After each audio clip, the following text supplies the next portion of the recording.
Baiklah, di sini saya akan mendemokan sebuah sistem aplikasi yang pernah kita buat untuk perusahaan jam tangan. Nah, di sini kita mulai dari sales order. Pertama, kita pilih customer. Setelah itu akan muncul price list berdasarkan customer yang kita pilih. Dan di sini ada tipe. Sebenarnya file tipe ini tidak ada di standarnya Odoo. Ini kita buat sesuai permintaan klien. Ini nantinya akan berpengaruh ke sequence number. Kemudian kita tambahkan detail produknya. Kemudian input quantity. Misalnya di sini 10. Unit price ini diambil berdasarkan price list yang kita pilih sebelumnya. Kemudian kalau misalnya kita mau rubah price list, kita bisa edit di sini.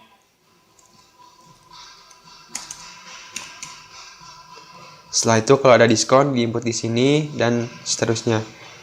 Kemudian kalau mau menambahkan, kita klik save and new. Kita pilih lagi untuk produk yang lainnya. Misalnya di sini ada 30.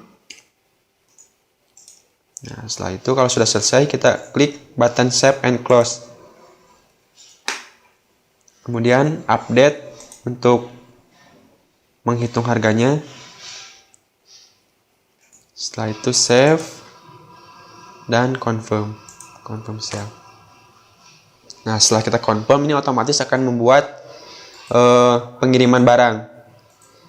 Dan di sini ada button untuk membuat invoice. Kita buat dulu invoice-nya. Setelah itu kita masuk ke invoice. Untuk masuk ke invoice ada dua cara. Yang pertama, kita bisa masuk langsung dari sini, dari sales order dengan klik view invoice, atau cara yang kedua, kita copy nomor sales ordernya. Setelah itu kita cari di invoice berdasarkan nomor sales order yang kita buat. Nah, ini invoice untuk SO yang kita buat. Setelah itu klik validate. Kalau misalnya ada data yang perlu dirubah, kita bisa edit di sini. Misalnya di sini ada sales team atau due date-nya mau kita ganti. Kita bisa ubah dulu. Kalau sudah selesai, kita save, kemudian validate. Nah, setelah validate ini baru terbentuk piutang. Dan kita tidak bisa ubah lagi, soalnya ini sudah masuk ke jurnal. Nah, setelah invoice ini divalidate, nanti akan muncul piutang untuk invoice tersebut. Sekarang kita coba tarik laporan piutangnya. Tadi customer-nya atas nama customer 1. Nah, kita di sini statusnya ada yang outstanding, ada yang reconcile. Kalau reconcile ini artinya sudah dibayar. Sementara yang kita buat tadi itu invoice-nya statusnya belum dibayar. Nah, berarti kita tarik yang outstanding.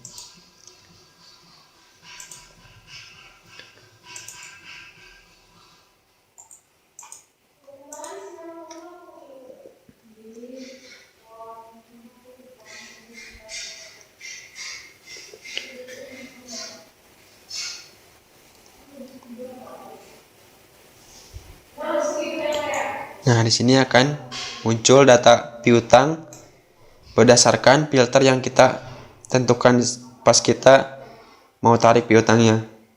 Nah, karena kita tadi pilih cuman ada satu piutang, maka di sini muncul satu piutang atas nama customer 1 dengan total invoice 30.500.000 dan sisa piutangnya 30.500.000 karena kita belum melakukan pembayaran. Setelah itu kita lanjutkan ke invoice-nya. Nah, di sini kalau misalnya kita mau print invoice-nya, bisa klik print ini.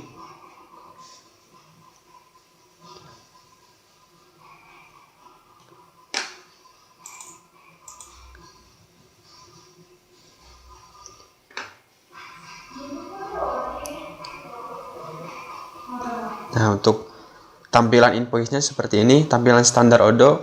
Adapun kalau misalnya tidak sesuai, bisa kita custom sesuai keinginan. Itu untuk invoice. Sekarang kita lanjutkan ke pengiriman barang ke customer atau mengeluarkan barang dari gudang.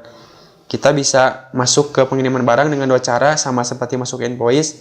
Pertama bisa masuk dari sini, dari sales ordernya. Yang kedua kita bisa masuk dari warehouse.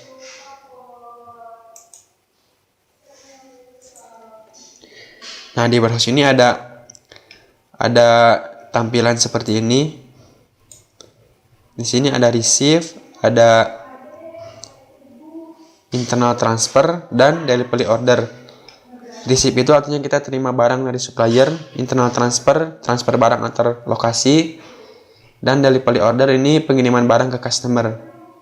Karena tadi kita mengirim barang ke customer, maka masuknya ke delivery order. Dan warehouse-nya adalah warehouse Watchco. Jadi di sini juga selain dibagi berdasarkan tipe picking, tapi juga dibagi berdasarkan warehouse. Kita cari yang Watchco berarti ini. Nah, di sini kita pilih yang waiting availability. Setelah itu kita cari berdasarkan nomor SO-nya.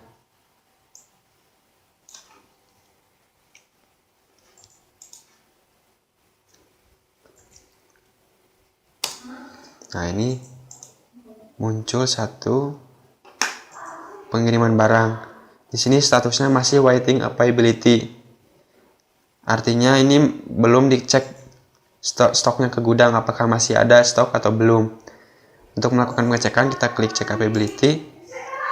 Nah, maka statusnya di sini karena stoknya masih ada di gudang sesuai kuantiti yang diinginkan atau yang mau dijual, maka di sini statusnya jadi available.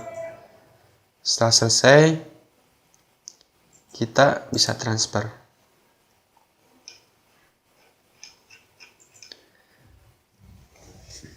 Untuk transfer standarnya Odoo sebenarnya di sini kita hanya akan mentransfer berdasarkan produk. Kalau misalnya ada dua produk yang berbeda, maka di sini akan muncul dua produk, dua detail dengan kuantiti masing-masing. Tapi ini karena permintaan dari customer, dari klien, maka kita buat berdasarkan kuantiti. Jadi tiap produk, meskipun ada produk yang sama, di sini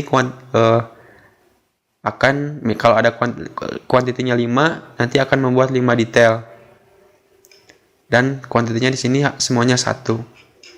Setelah selesai kita klik apply.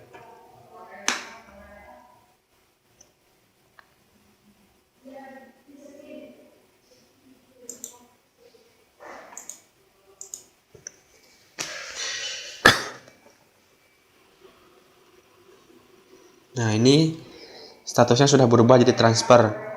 Dan kalau state-nya berubah jadi transfer, maka otomatis akan mengurangi stok di gudang.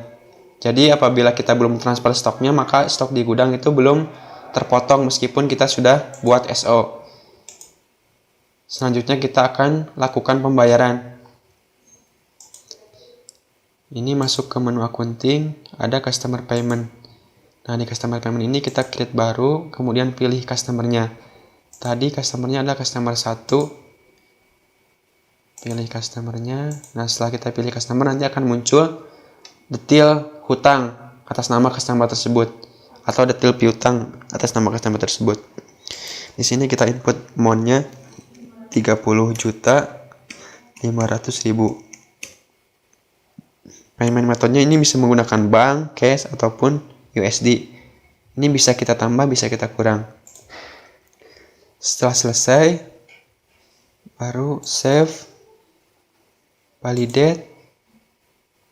Nah, dan ini otomatis akan membuat invoice jadi paid dan status SO-nya jadi done. Nah, artinya ini SO-nya sudah selesai.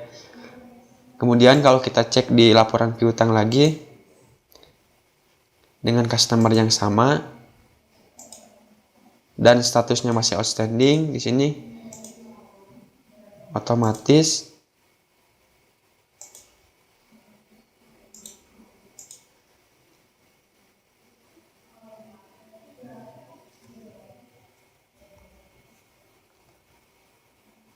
piutangnya jadi kosong atau tidak ada di sini.